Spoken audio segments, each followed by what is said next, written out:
Muito bem. Aflições presentes, glórias futuras. Essa é a nossa palavra desta manhã.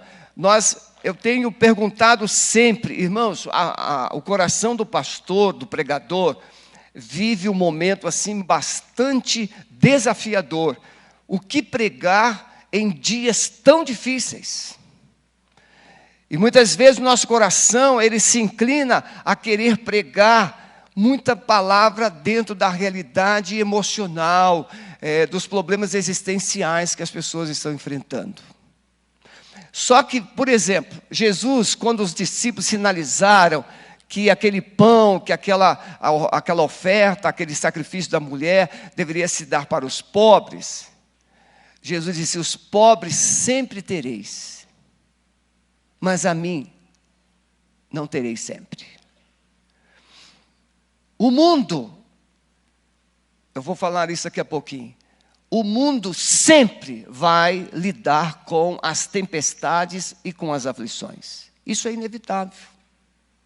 Todo casamento, toda família vive momentos de glória, momentos de alegria, momentos de conquistas, mas também vive os desertos.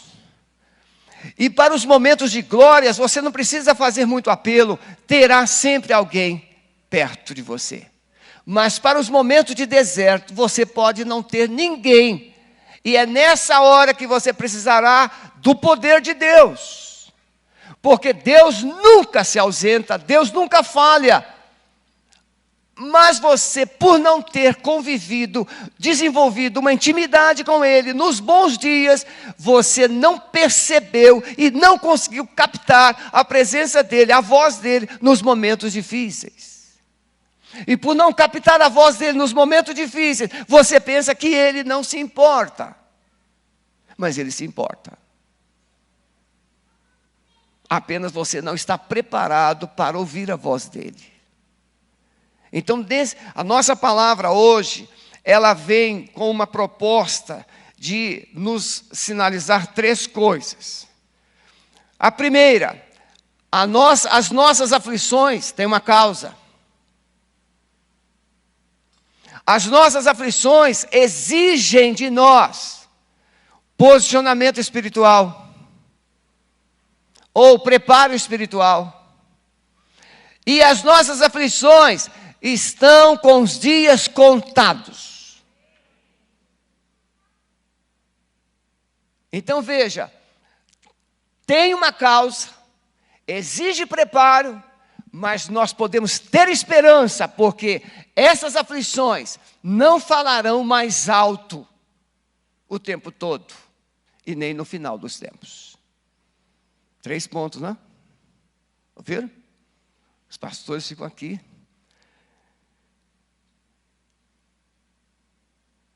Quem gostaria de repetir os 3 pontos comigo? Primeiro ponto, primeira parte da palavra: as aflições têm uma causa.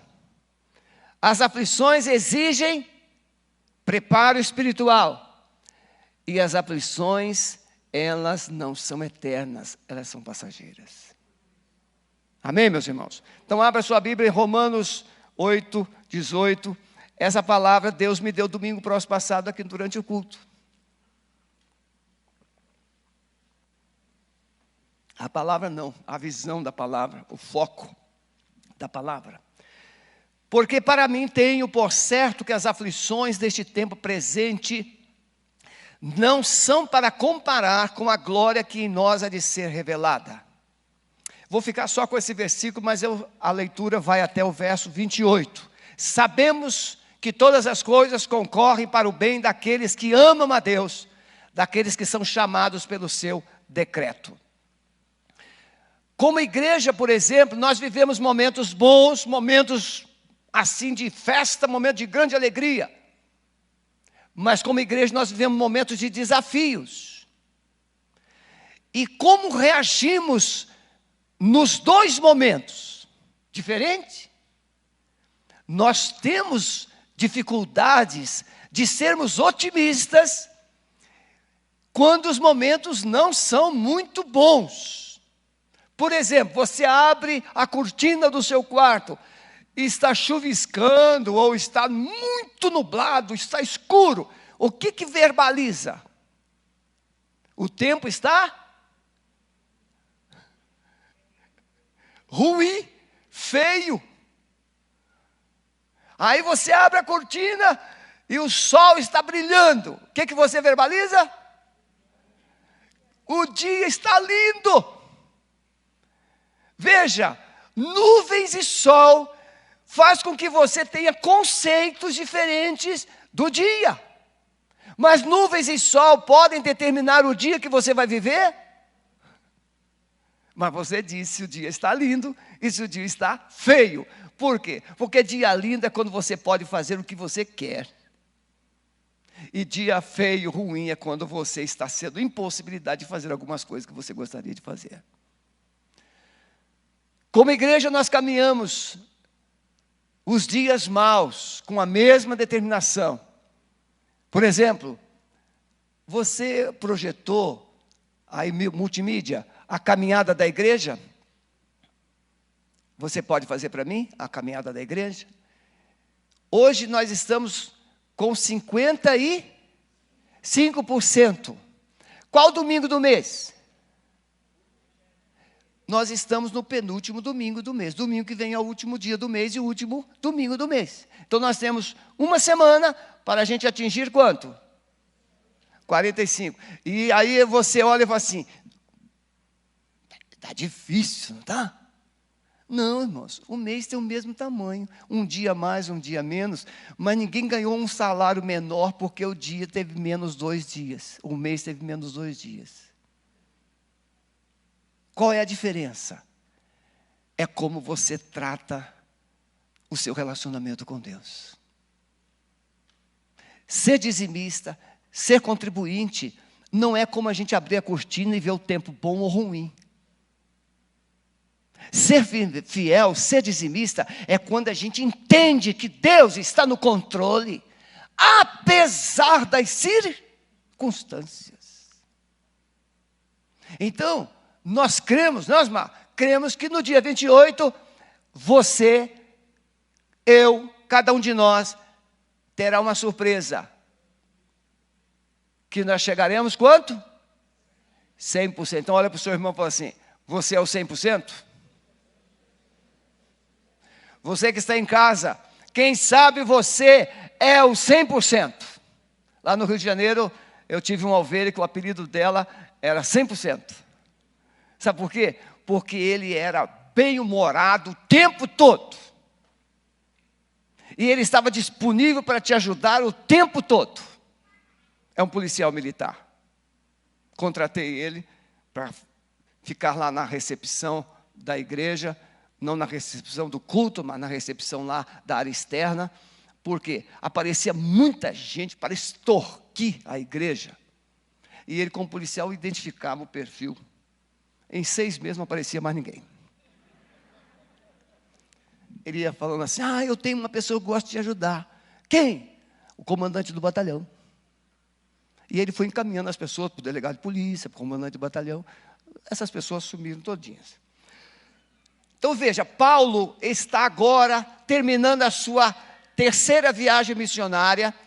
E ele está, segundo os estudiosos, Paulo está na Grécia, não é? Ele fugiu lá da sua de Tessalônica, ele teve que sair correndo, e ele fica em Atenas, onde ele vê aquela idolatria, ele vê toda aquela situação, religiosidade, e ali Paulo escreve essa carta aos romanos, prenunciando a sua 4ª viagem missionária, que seria Roma e Espanha. Então, nessa visão de viagem missionária, Paulo, ele vai preparar os cristãos em Roma, que ele não havia plantado, que Pedro não plantou. A igreja em Roma foi resultado dos cristãos fugitivos, que foram chegar lá, e eles pregaram, e surgiu a igreja em Roma. Então, Paulo escreve essa carta, e é considerada a carta mais completa da Bíblia.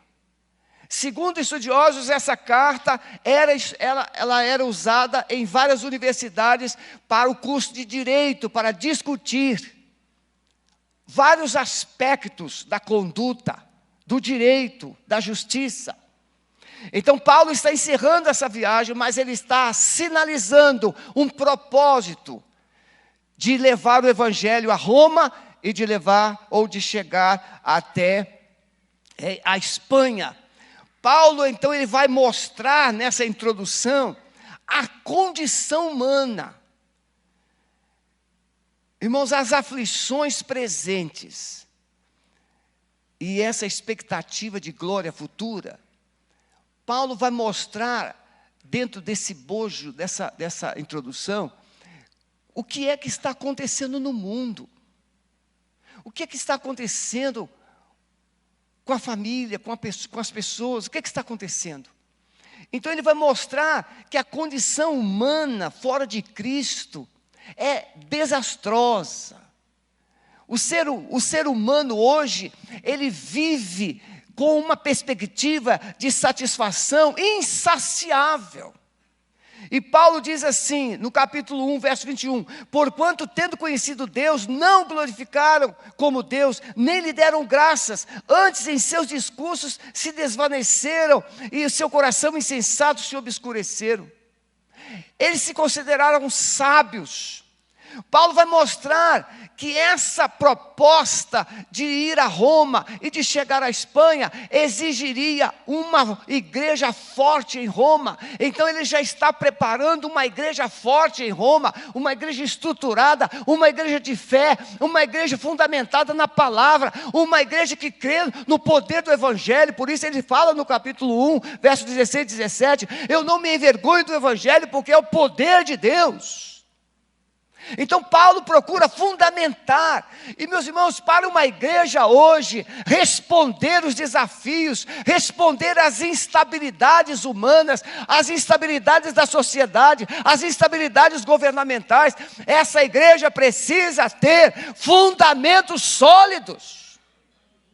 Não é uma igreja que vive nas asas da moda, do momento, não, ela tem fundamentos. E ele vai dizer que esse fundamento é Cristo. Uma igreja existe para fazer missões. Uma igreja existe para ter foco nos perdidos. A igreja, meus irmãos, eu falo isso aqui com tanta frequência. Você não foi salvo para ficar olhando para o seu umbigo e dizer assim, eu vou para o céu, eu vou para o céu. Sim, Deus já sabe que você vai para o céu, Ele já te preparou o lugar, mas enquanto você não vai para o céu, leve mais alguns. Testemunho para alguns. Porque às vezes, meus irmãos, a gente só fica satisfeito porque já estamos com o carimbo do nosso passaporte. E quantas vão ficar para trás? Às vezes da mesma família. Então a igreja, ela é organizada e ela precisa ser fortalecida para que ela possa levar os que ainda não estão inscritos no livro da vida. Então a igreja fortalecida, tal qual a igreja de Antioquia, uma igreja quase de gentios, mas agora se torna uma base missionária, por causa do amor aos perdidos.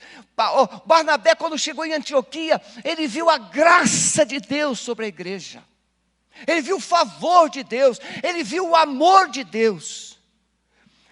Mas para isso acontecer, irmãos, precisa haver unidade. Não é um quer uma coisa, outro quer outra, não. Convergência de propósitos, um só coração, uma só fé, um só Deus, um caminho, um propósito. Então Paulo trabalha a unidade da igreja em Roma, mesmo sem conhecer os cristãos de lá. Ele vai mostrar que o pecado é universal, todos pecaram. No capítulo 3 ele vai mostrar que não há um justo sequer. E no verso 23 ele diz, todos pecaram. E afastados estão de Deus. Paulo mostra à igreja de Roma a depravação humana. Irmãos, Paulo está onde? Paulo está em Atenas. O que ele vê em Atenas? O que tinha em Roma. Era igualzinho. Roma ainda era pior. Atenas tinha mais de 30.000 divindades. E Roma também. Só que Roma era a luxúria do pecado. Prostituição. Irmãos, dos imperadores romanos, a história sinaliza apenas 2 que não tenha tido práticas homossexuais, prostituição sem limites. Somente 2. Paulo manda essa carta para uma igreja, tal qual a igreja de Éfeso, para fundamentar a igreja, para fortalecer a igreja, para encorajar a igreja, para que ela tivesse a visão real. Nós estamos no mundo, como diz Jesus no capítulo 17 de João, mas nós não somos do mundo. O mundo vos persegue porque antes perseguiu a mim. O mundo vos odeia porque antes me odiou a mim. Irmãos, não podemos ser diferentes de Jesus. A gente quer carinho, a gente quer elogios, a gente quer bajulação. Irmão, Jesus não teve isso. Jesus disse que nós estaríamos indo como no meio de lobos. Mas para a gente ser prudentes. Então essa visão que Paulo mostra à igreja, e a igreja de hoje, meus irmãos, ela precisa ter a percepção correta de que mundo ela está inserida. Templo, irmãos, é bom ter um templo, mas o templo não faz o evangelho avançar. É uma necessidade, veja, se nós não tivéssemos esse templo, alguém até questiona, mas pastor, por que Alameda construiu um templo assim, tão caro? Pois é, nós estamos no meio de prédios. Você acha que nós estaríamos funcionando aqui se fosse um barracão? A polícia já teria vindo aqui fechar. É prédio ali, é prédio ali, é prédio aqui, por causa da acústica. Então aqui a gente pode cantar, pode gritar, pode fazer vigília, pode fazer tudo, porque tem acústica. Então custou caro, porque nós queríamos uma igreja no meio de uma selva de pedras, com poder e autoridade para funcionar. E hoje essa comunidade, que antes, até pouco tempo, odiava essa comunidade respeita essa igreja. Por quê? Porque essa igreja funciona sem perturbar, socialmente falando, mas ela transmite uma mensagem de autoridade e poder nessa comunidade.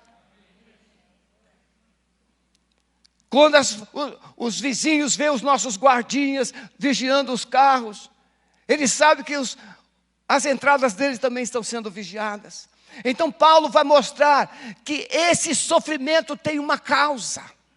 Como o seu sofrimento, o meu sofrimento, o sofrimento da sociedade, o sofrimento do país tem uma causa. Veja, irmão, nós estamos numa pandemia e o mundo briga, A política intriga, confusão, picuinhas para todo lado. Por quê, irmãos? Porque política é assim, eu destruo você para eu prevalecer. Jesus não, irmãos. Jesus, ele deixou-se sacrificar para que você pudesse crescer. João Batista, quando viu Jesus, ele disse, é necessário que ele cresça e que eu diminua. O cristão pensa diferente do mundo. Mas a igreja precisa ter essa percepção que tudo que estamos vivendo tem uma causa. E Paulo vai falar a causa para a igreja de Roma. A lei da semeadura. Por exemplo, você quer um vizinho que te trata bem? Quem é que quer ter vizinhos bons? O vizinho chega na sua porta, bom dia, vim trazer um bolo de cenoura para a senhora. Aí você, que vizinho maravilhoso, ou vizinha maravilhosa. Parece até com a Meg. Só que você não fez uma autoanálise. Você comeu pastéis, você comeu bolo, você comeu coisas na sua casa. Você lembrou dos seus vizinhos? Você tem 2 guarda-chuva no carro e você parou no estacionamento. O meu estacionamento não é como o seu de prédio. É um estacionamento mais aberto, é coberto, mas é aberto. quando eu saio do carro, tem que ter um espaço para chegar no meu apartamento. Então, tem que ter um guarda-chuva sempre no carro. Curitiba, né? Tem que ter casaco e um guarda-chuva no carro. Você viu o vizinho na chuva, você se preocupou com ele, mas você quer que ele se preocupe com você. Você precisa entender que não teremos um mundo melhor se eu não funcionar melhor. É a lei da semeadura. Paulo diz aos Gálatas: não erreis, meus irmãos, Deus não se deixa escarnecer, porque tudo que o homem semear, isso também ceifará. O que semeia na carne, colhe na corrupção, mas o que semeia no Espírito, colhe vida eterna. Esse é o argumento do que a sociedade não quer discutir. A sociedade quer viver do seu jeito, mas não quer colher o que está plantando. Por exemplo, cuidar de filhos. Agora está todo mundo feliz de novo, porque as escolas podem receber as crianças 7 da manhã. Aí deixa as bênçãos lá. Estava todo mundo já entrando em paranoia. Eu conversei com um cidadão na fila dos assados, e ele falou assim: a minha filha vai ter que fazer terapia, eu acho que o resto da vida, e os meus netos vão ter que fazer terapia até morrer. Por quê? Porque os netos têm que usar máscara dentro de casa. Olha que paranoia. Dentro de casa, da própria casa. Vivemos tempos difíceis, mas a sociedade não quer discutir a causa, o que é que estamos escolhendo. Nós queremos um governo lícito, mas cada um, se puder, dar um jeitinho para pagar menos imposto, para burlar as regras. Não mede, negócio é pagar menos. Mas nós queremos um governo certo, nós queremos autoridade certa. Não, meus irmãos, a autoridade Deus julga, mas Deus vai julgar o Sebastião também. Deus precisa de uma igreja de cristãos, semeadores de justiça e de graça. E isso precisa funcionar daqui para lá. Não é suficiente a gente ter um credo religioso: eu creio em Jesus, eu sou da igreja, sou evangélico. Isso não diz nada hoje, nada. Isso é muito pouco.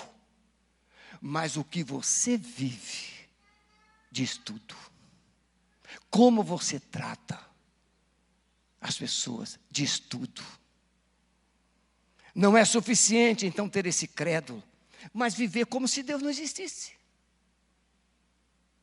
Não, onde você estiver, você é sal, você é luz, você é sacerdote de Deus. Onde você estiver, não há diferença. Pois que somos nós mais excelentes?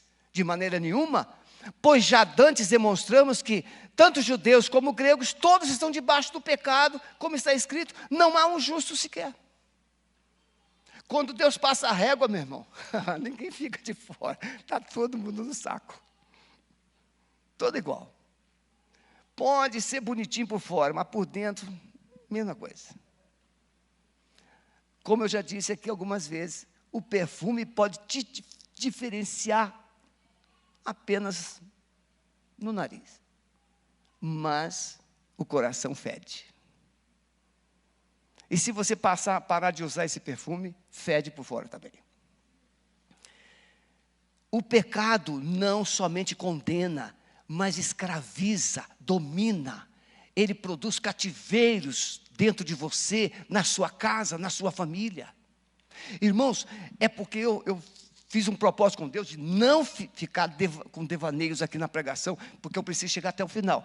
Mas, irmãos, tem gente que sabe tudo o que precisa saber, mas não consegue viver. O casal sabe, cada cônjuge sabe como tratar o filho, como tratar o outro, mas entre saber e tratar existe uma diferença. Por quê? Porque Deus não consegue governar o coração, e se Deus não governa o coração, a boca fala o que você não pode. Você está querendo colher paz, e a sua boca é uma porta de tempestade, provoca ira, dissemina discórdia, critica o tempo todo, condena as pessoas. Um garotinho estava na igreja, no final do culto, ilustração antiga, como eu.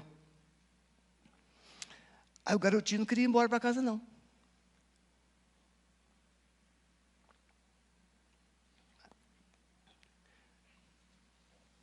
Ficou lá sozinho no banco.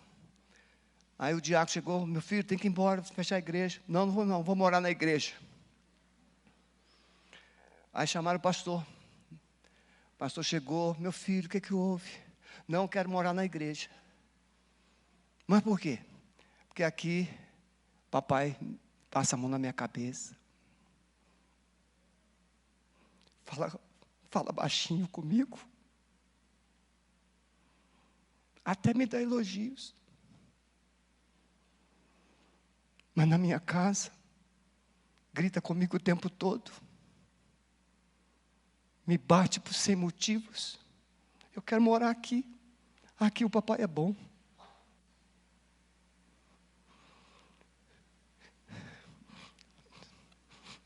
Nós não vamos mudar o mundo sendo bonzinhos aqui dentro, não.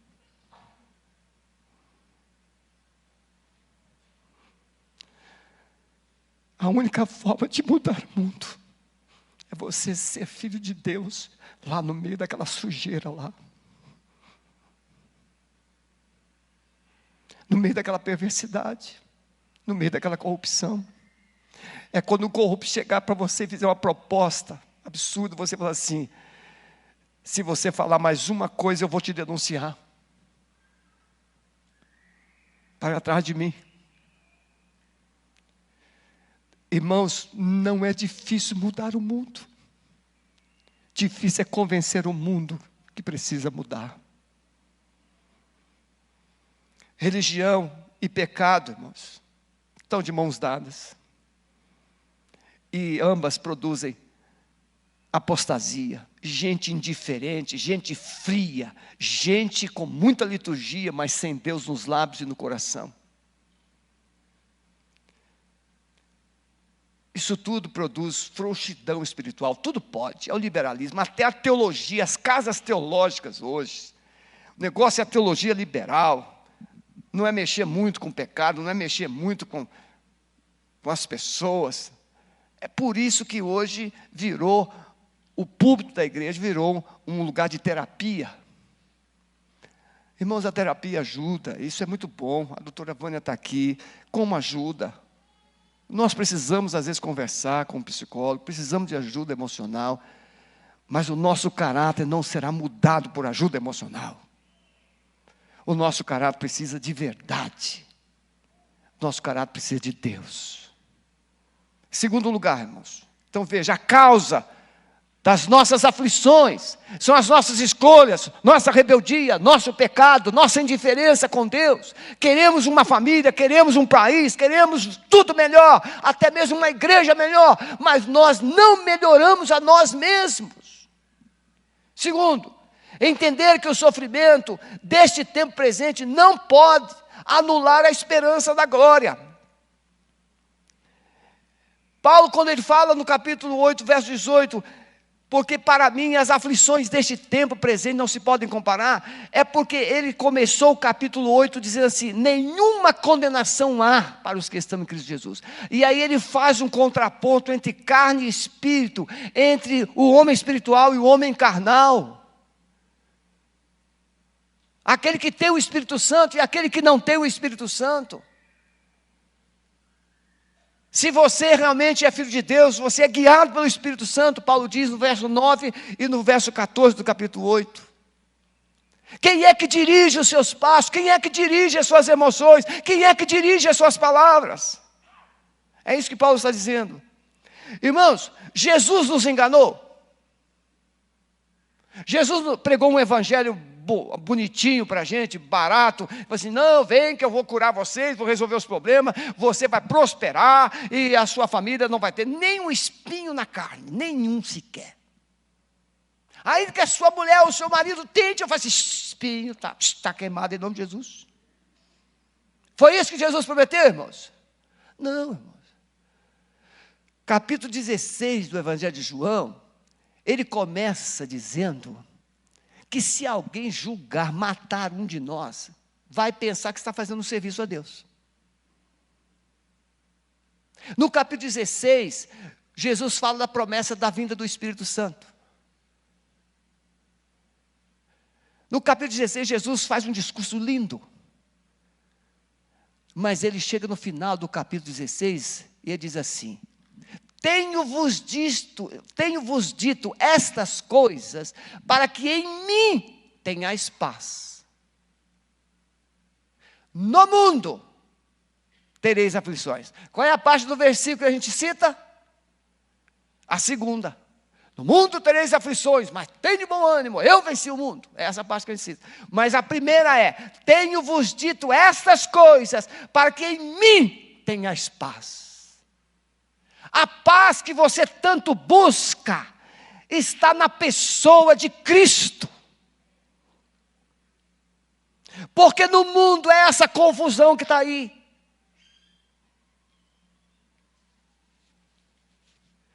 O mundo é isso. Isso aí não vai mudar. Jesus diz que por se multiplicar a iniquidade, o que vai acontecer? O amor vai diminuindo, esfriando.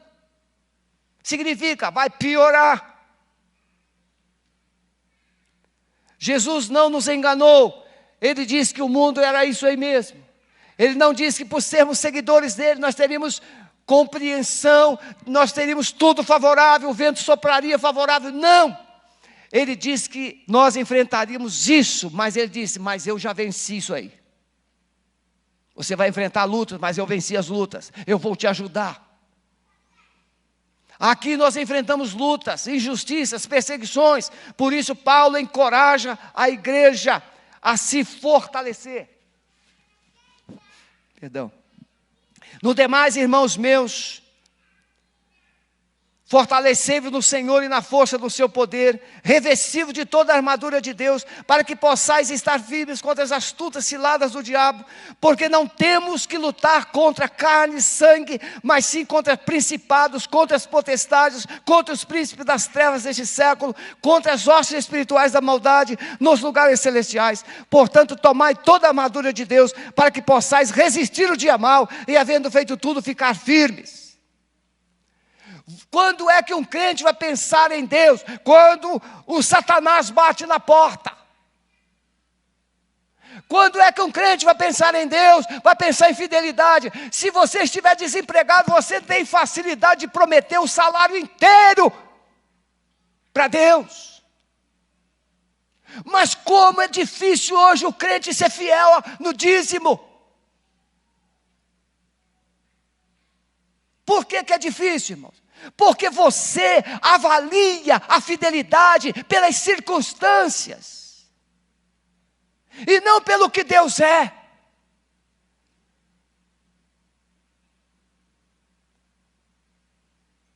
Paulo diz assim: fortalecei-vos no Senhor.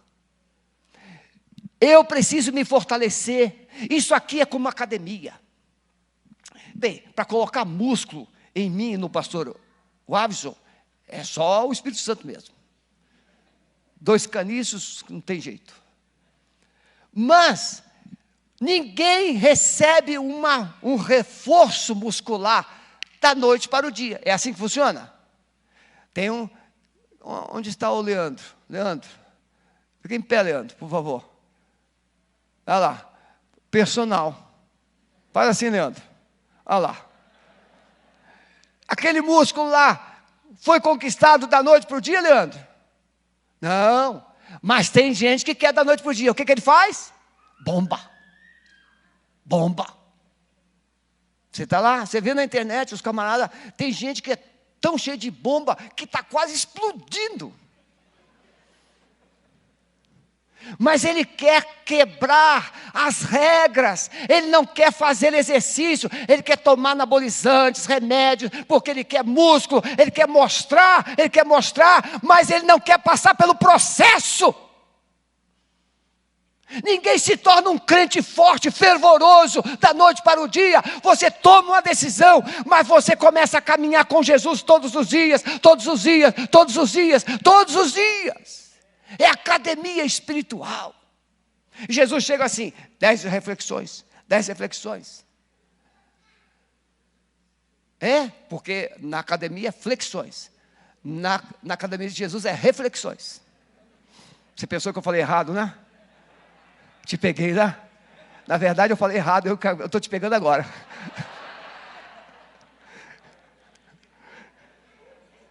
Deus sempre me dá uma saidinha, né? Mas aí ele fala assim, você precisa refletir e não ficar tomando as decisões, a revelia. Músculos espirituais, irmãos, custam caros. Nada de anabolizante, não tem comprimido de fé. Agora eu vou tomar um comprimido da fé, que eu vou enfrentar o meu patrão, eu vou enfrentar o fulano. Não, não tem comprimido. Tem fé na palavra. Você tem que ler a palavra. Jesus nos serviu de exemplo quanto ao sofrimento. Ele sofreu em tudo. Ele sofreu em tudo. Hebreus 12 diz o quê? Pelo gozo que lhe estava proposto, ele suportou a cruz, a vergonha. Ele suportou. Ele foi o exemplo para nós. Jesus não cortou o caminho, não, irmãos. Ele poderia ter criado um meio diferente de fazer tudo isso, mas ele não fez. Foi beber, passou pelo processo da emancipação, ficou na sua família até os 30 anos.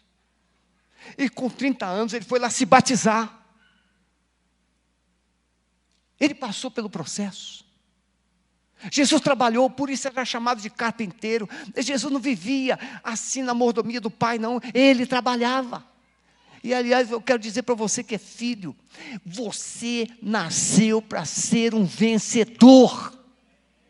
Eu lanço uma palavra aqui de autoridade, de bênção na vida de todos os filhos dessa igreja. Você que nos escuta, você é um vencedor. Você não foi chamado, você não foi levantado para ser um perdedor. Você foi chamado para ser um conquistador. Em nome de Jesus. Por quê, irmãos? Porque às vezes o filho, ele fica achando que vai demorar muito, vai demorar muito. Irmãos, eu perdi minha mãe com 7 anos. Com 13, eu fui criado ali, meu pai plantava arroz, plantava milho, aí a gente fazia muita farinha, então eu tinha que arrancar mandioca, moer, fazer todo aquele processo. Mas depois, meu pai foi prefeito da cidade, e eu fui trabalhar, irmãos, eu estudava à noite, eu fui trabalhar no sítio de uma pessoa que era inimigo político do meu pai. Eu ficava até aqui no brejo, plantando arroz, a noite inteira descendo o café do monte, quebrando milho, tirando aquele balaio nas costas, enchendo de milho, sem camisa. Mas eu tinha o meu dinheirinho. Às vezes meu pai viajava, minha madrasta falava assim, Sebastião, não tem carne. Eu falei assim, mas eu tenho. Ia lá no açougue e comprava. É difícil? É. Aí fui para o Rio de Janeiro com 18 anos. Não consegui o serviço militar, que eu queria ser tanto paraquedista. Por quê? Porque eu tinha que tratar de algumas cáries, e eu não tinha dinheiro para tratar as cáries. Sobrei. Fiz prova para os Correios, passei. E fiquei com 30 dias nos Correios, eu fui convidado para ser auxiliar do meu chefe. 1 ano e meio depois eu era chefe dele. Nunca foi fácil. 12 anos de chefia. Eu pedi demissão para ser só pastor. Ganhava 1 salário mínimo e meio como pastor. Com João Brito com 5 anos e meio e a Lília com 1 ano e meio. Abri mão de plano de saúde e tudo. Não foi fácil. Mas Deus deu força para prosseguir e chegar até aqui. Pode não ser fácil começar, mas se você não começar, nunca vai chegar. Tem que começar. Ninguém nasce forte, nasce bebê. Tem que começar, tem que se fortalecer, tem que desenvolver. Não estou brabo não, estou entusiasmado. Tá bom?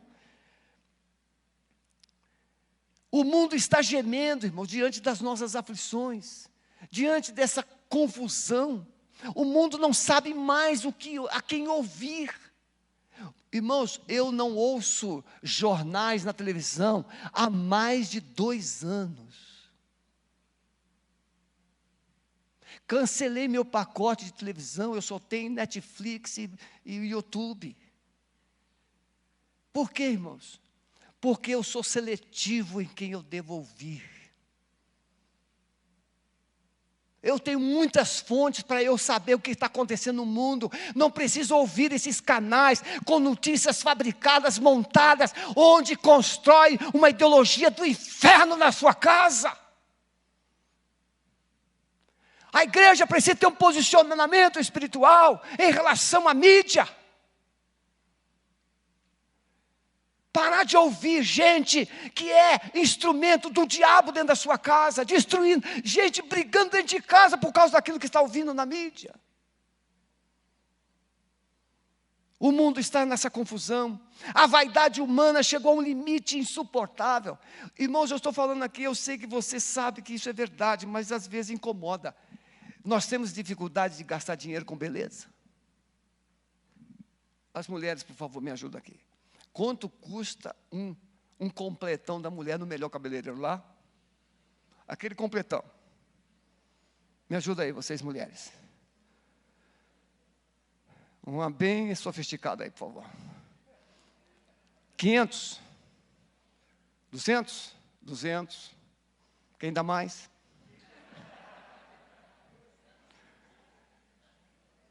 Eu posso dizer que chega aí, a média, 280, 300 reais. Fazer corte, fazer isso, fazer aquilo, fazer...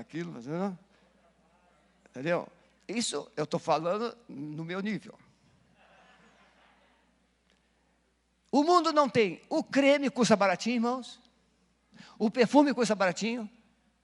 E tem creme para os pés, tem creme para as mãos, tem creme para o rosto. Agora tem o creme para o corpo e tem mais o gel. Nós não poupamos recursos para a gente ficar bonitinho, arrumadinho, mas nós poupamos tempo para a gente sarar o nosso coração. Nós poupamos tempo, irmãos, para ensinar o nosso coração a sorrir. Você não poupa tempo. Tem gente que se tirar todos os cremes e maquiagem, sobra pouca coisa. E isso custa caro. Mas se você deixasse Deus cuidar de você,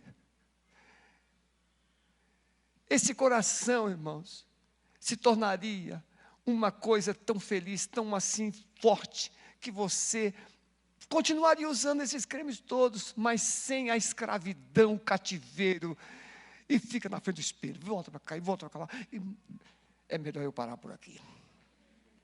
Por último, irmãos, entender que as promessas de Deus são fiéis e verdadeiras. O que Deus prometeu, Ele vai cumprir.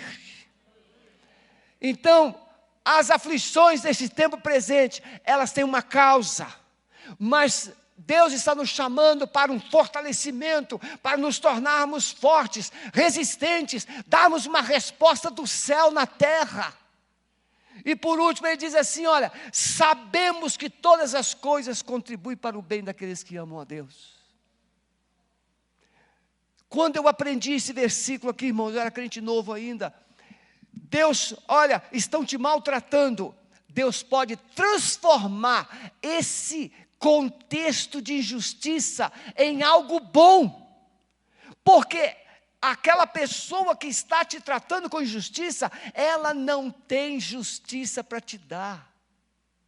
Ela não te trata com educação porque ela não tem educação para te dar. Ela não te trata com amor porque ela não tem amor para te dar. Mas quem é que tem amor? É você e eu. Então trate com amor, quando ela não te tratar com amor, e aí ela vai descobrir que existe algo diferente daquilo que ela tem aquele veneno, mas você tem o remédio. Amém, meus irmãos? É possível, é possível. E eu estou falando, irmãos, é porque eu não posso viajar, eu quero terminar na hora. Se você viver o Evangelho, o mundo se rende.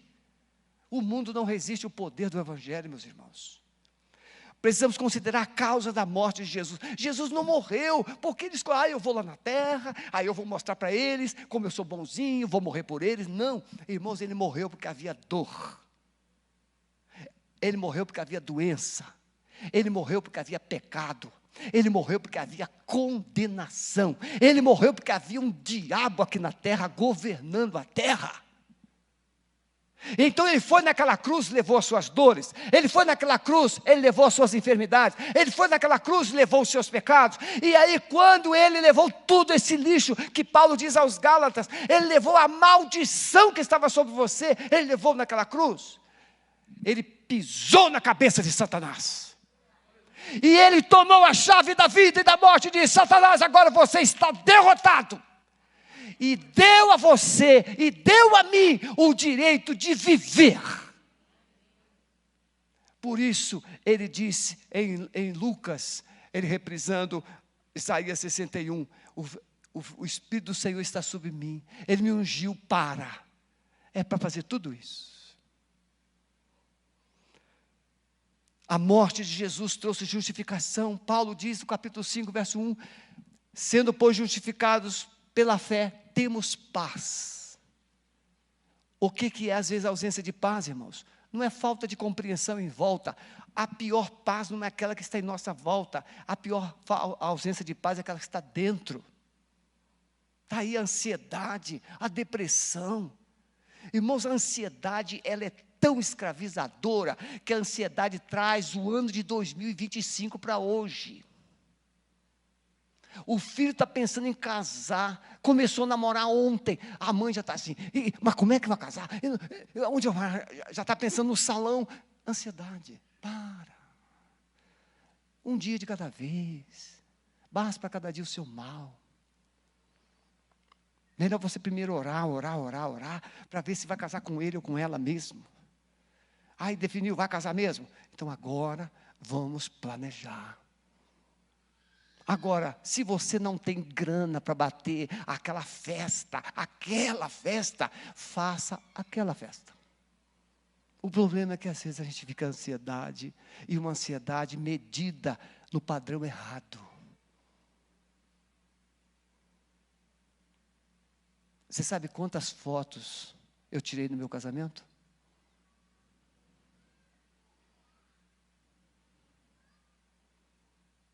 12.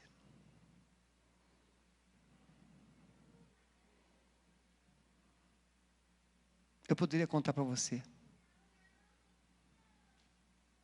O casamento mais simples. Eu fui o primeiro a chegar. O templo não tinha janelas. Ainda estava em reboco. A cerimônia, o lugar, o buffet, tudo isso pode ser bonito, importante. Mas o que vai fazer o seu casamento ser resistente e duradouro é com quem você casa e na presença de quem. Eu estou mais apaixonado do que há 40 anos atrás. Vou fazer agora em abril 40 anos de casamento. Marca aí na agenda para um presentinho. 40 anos. E quando eu olho para a dona Sueli, eu tenho o mesmo carinho, o mesmo brilho nos olhos. Ainda vejo as curvas das pernas. Sabe por quê, irmãos? Porque casamento é igual horta. Se você vai lá e tira e não planta, vai acabar. Você tem que plantar, tem que renovar, tem que cuidar. Jardim, não adianta você ficar admirando as flores, elas vão secar. Tem que plantar outras, Muito bem. A vinda do Espírito Santo, Paulo vai dizer que o Espírito Santo intercede por nós com gemidos inexprimíveis. Você pode ser um crentão tradicional, ou muito espiritual, ou avivado, pode ser o que for. O Espírito Santo está dentro de você. O grande desafio é que na hora das provações, das aflições, o Espírito Santo não tem voz em você. Mas Ele está intercedendo por você, com gemidos inexprimíveis. A igreja precisa depender do Espírito Santo nesses dias maus, se fortalecer no Espírito e não na carne, se encher do Espírito Santo, se encher ao curso do pastor Calixto. Vai lá, faça esse curso. O Espírito Santo não somente consola, capacita a igreja, mas também habilita a viver a esperança no meio da desesperança. A igreja traz o gemido do céu na terra. É quando você se ajoelha e começa a chorar em favor de, e não de si. Não há como vencer, superar o sofrimento sem a ajuda do Espírito Santo. O Espírito Santo conhece os seus limites, os meus limites. E quando eu paro nos meus limites, Ele me pega pela mão e me leva além. Às vezes não sabemos responder como convém, mas o Espírito Santo coloca as palavras nos nossos lábios. Ele ajuda, Ele nos fortalece. Temos uma certeza, olha, presta atenção. Temos uma certeza que podemos vencer o mundo.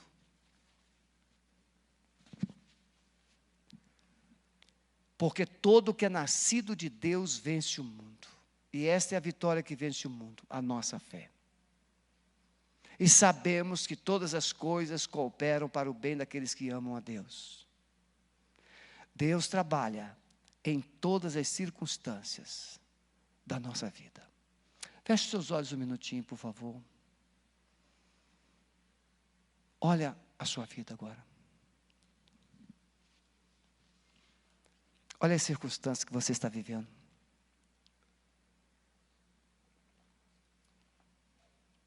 Olha o que está acontecendo. Os seus medos, as instabilidades. Olha. Então, olhou? Paulo diz assim: que diremos, pois, a estas coisas? Se Deus é por nós, quem será contra nós? Quantas vezes você já leu esse versículo e não entendeu? Você pode ter gente contra você, mas você não percebeu que você tem Deus por você. Você tem Deus por você. E Ele já pagou o preço para você vencer. É por Ele que você é vencedor. Aquele que nem mesmo a seu próprio Filho poupou, antes o entregou por todos nós, como não nos dará também com Ele todas as coisas? Ele já pagou o preço da sua vitória.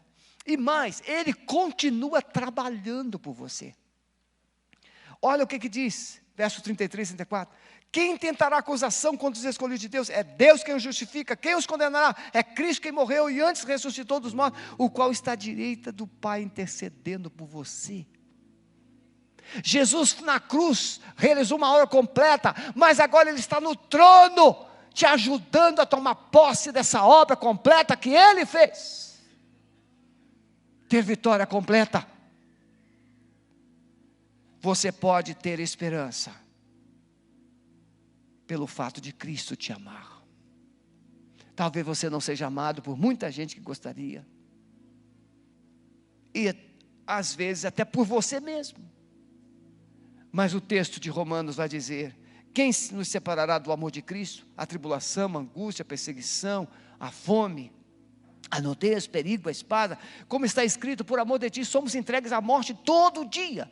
Mas em todas estas coisas somos mais do que vencedores, por aquele que nos amou. Porque eu estou certo de que nem a morte, nem a vida, nem os anjos, nem os principados, nem as potestades, nem o presente, nem o porvir, nem a altura, nem a profundidade, nem alguma outra criatura nos poderá separar do amor de Deus que está em Cristo Jesus, nosso Senhor. Talvez seu pai não te amou, sua mãe não te amou, talvez seu cônjuge não te ama como você gostaria, talvez você vive num ambiente de desamor, mas você está esquecendo de quem está te amando.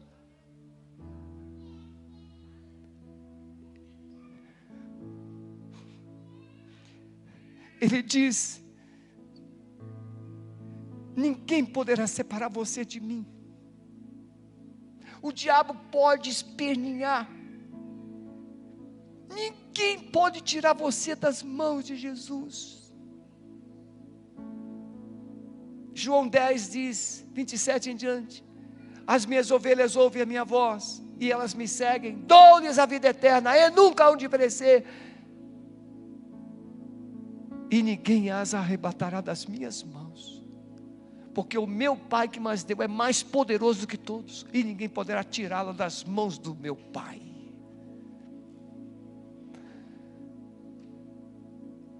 Eu quero, você que está nos acompanhando na internet, talvez a sua vida, a sua casa esteja vivendo essas aflições presentes.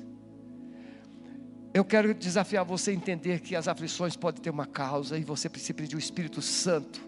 Quais são as causas das aflições da sua casa, da sua vida? Segundo, decida fortalecer. Pare de falar com as pessoas e comece a falar com Deus na sua casa. Comece a falar com Deus. Chame Deus para a sua casa. E terceiro, decida crer que este Deus te ama e Ele não vai desistir de você. E vocês que estão aqui, há alguém aqui que entende que precisa se reposicionar para se fortalecer e transformar as aflições presentes em glórias futuras? Fique em pé onde você está. Eu quero orar por você. Eu quero, pastor, transformar essas aflições, essas confusões em esperança de glória. Pode ficar em pé, em nome de Jesus. Eu quero. Não precisa ficar com timidez.